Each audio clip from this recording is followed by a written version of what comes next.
Oh, hello everybody. It's still the 4th of July, and I'm gonna do an update video, but it's windy, but there's a reason. I just went to see some of my friends at Brother Dave's Feeding Ministry, and sure enough, Furman and Crow, two good friends of mine, they were sitting there together. I said, oh man, I thought to myself, man, I should do a video. They were probably thinking, because I don't often, and then there was a lot of friends there today. I already made that first video. I want to show you something very interesting, okay? I put this out here. Can you see it? Okay, it's a cross. I made that maybe a month ago.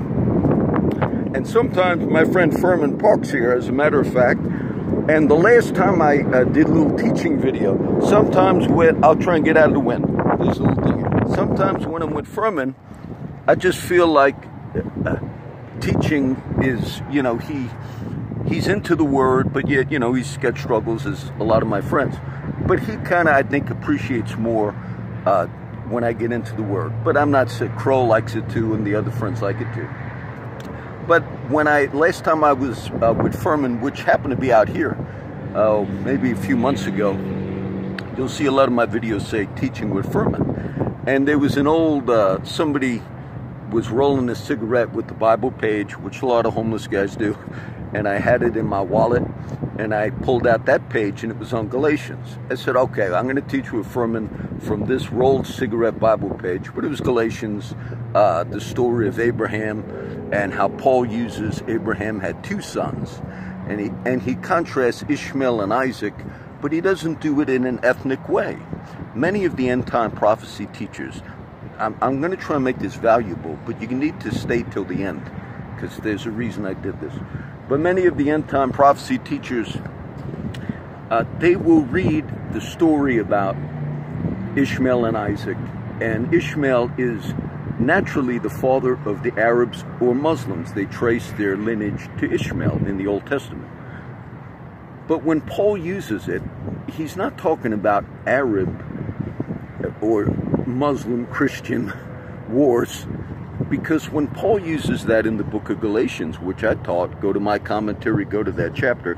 Oh, somebody's Paul. When Paul uses it, he's talking about natural Israel, who were still under the law, versus the Gentile believers, meaning non-Jews, and he refers to them as Isaac.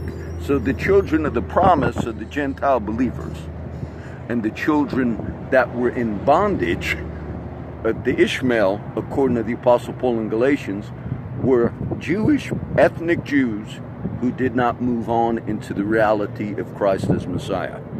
All right? Now, I figured if I teach again with Furman, I was going to pick up on that story, because we ended, if you go back and look at the one teaching with Furman, we ended with the promised child finally is born. Abraham waits his whole life, and when the promised child is born, the next step of the story is, in Genesis 22, God will tell Abraham, now take Isaac, the promised son, the one you've been waiting for, the one I gave you, and you offer him up on Mount Moriah. And that's where the story would have continued. And most of you know the story, but Abraham takes Isaac, brings him up to Mount Moriah, and he's going to offer him in obedience by faith. But yet God stops him at the last minute, and he never offers his son. But that was a perfect picture of Christ and God. And Hebrews 11 tells us that when Abraham went that day, he was fully persuaded in his mind that God was going to raise Isaac from the dead. That's what it says in Hebrews 11. That he realized he walked that walk of faith for so long with God that he's just going to obey God. And even though Isaac was a promised child, ultimately Messiah would come through, yet he was going to offer him. And that's also a type of God, because Abraham believed that the son sacrificed would come back from the dead. Now, I don't want to go long, but this is a teaching video. If I knew I was going to make one, I would have tried to do it earlier. But I need to show you something interesting. I've been reading. I mentioned the other day how I have studied the books that are not in the Bible, they're non-canonical, and I've read them in the past, and kind of mention them every now and then. So I figured, between all the stuff I do, websites, posting, and everything else, I figured I'm going to start restoring that little time of me speaking, reading, besides my regular stuff. So I figured I'm going to read through one of the more popular books that is not in the scripture, but it was called The Shepherd of Hermes. It's a vision that this man had. In the vision, he writes these visions down, and it was one of the popular books. And as I'm rereading it,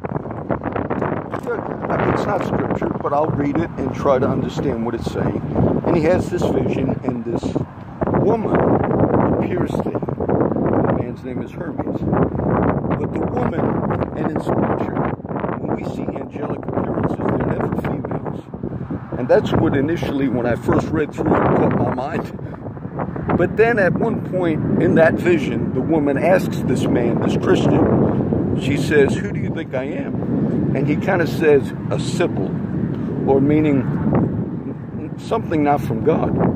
And then she says, "I declare to you who I am. I'm the church. I'm the bride speaking to you."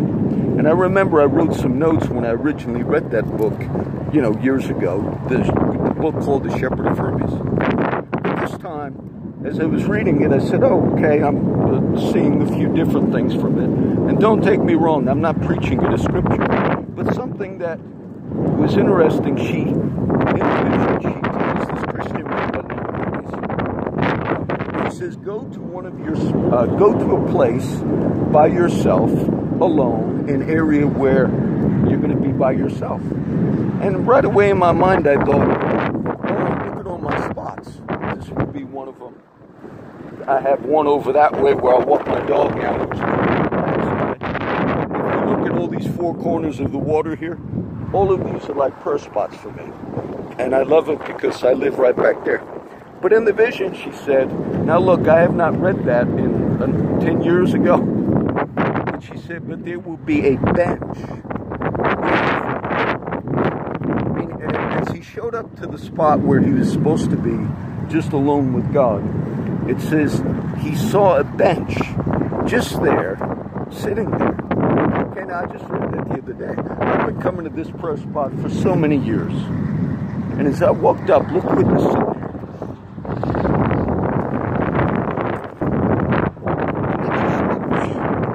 Because there was a bench. Look, I've never seen a bench sitting out here like this before. First time. I'm on it now. And it just struck me. Now, only because in your journey in life, God's going to give you different direction. And sometimes God will speak a word of prophecy to you from a person who's a prophet, or just from a Christian speaking under the basic gift of prophecy, which all believers can do. And oftentimes they do it when they don't realize it. They say something and it has meaning to somebody else, but you don't, the person knows, but they don't realize that they shared something. And as I walked out here and saw this bench, that's why I see you guys stay to the end. That is the first thing that came to my mind, which I was just explaining to you. You know, in Psalms 110, sit thou at my, I think Psalms 110, sit thou at my right hand until I make thine enemies thy footstool. Rule thou in the midst of your enemies. So, in the kingdom of God, and all that God's called you to do, you learn to be in a place where you're seated, if you will, like a bench, alone. Okay? That was a word for the second video on 4th of July.